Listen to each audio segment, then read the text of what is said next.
रानू मंडल के पास अब खाने तक के पैसे नहीं बचे हैं और शायद रानू मंडल अपना दिमागी संतुलन भी जलाकर वो चाय बनाते दिख रही हैं और एक रिपोर्टर को अजीब व गरीब बातें बताती आने के पहले अब ये बात पूछ के आना, मतलब कह के आना, आप कितने तक पढ़े हैं, आपका क्वालिफिकेशन क्या है, समझ रहे, सुन रहे हैं, ठीक है।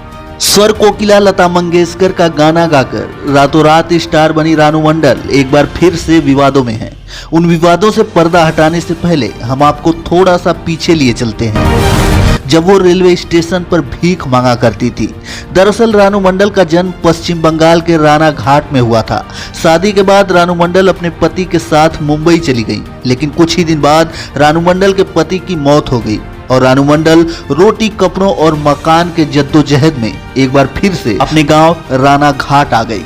आर्थिक स्थिति खराब होने की वजह से उन्होंने भीख मांगने का फैसला किया। उनकी मोहक आवाज सुन लोग उन्हें कुछ पैसा दे दिया करते और उसी से उनका जीवन यापन चलता था। लेकिन उनकी बेटी को माँ का भीख मांगना अच्छा नहीं लगता था और वो एक दिन रानू मंडल को अकेला छोड़ चली गई। कहते हैं कला किसी की मोहताज नहीं होती और ना ही कला को उभरने के लिए पैसों की जरूरत पड़ती है, बल्कि यह भगवान का दिया हुआ ऐसा हुनर है जो खुद ही मेहनत के बल पर अपनी अलग पहचान बनाता है। और रानू मंडल की आवाज में तो जादू था। किसी इंजीनियर ने रानू मंडल के गाने को सोशल मीडिया पर डाला तो लोग उनकी तुलना लता मंगेशकर से भी करने लगे और रातों रात रानू मंडल सोशल मीडिया स्टार बन गई। वायरल होते ही हिमेश रेशमिया ने उन्हें अपनी फिल्मों में गाना गाने का ऑफर दिया और रानू मंडल की तकदीर ही बदल गई। लेकिन बढ़ती लोकप्रियता उनको रास नहीं आई और समय समय पर मीडिया से उलझ पड़ी और रानू मंडल एक बार फिर से अर्श से फर्श पर गिरने पर मजबूर हो गई।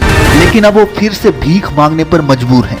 दरअसल अब वो अपने पुराने घर और वही फटे पुराने कपड़ों में दिखाई पड़ रही हैं। एक रिपोर्टर जब उनके घर पहुंचती है, उनका हाल चाल जानने की कोशिश करती है तो रानू मंडल अजीब अजीब सी बातें करती नजर आ रही है।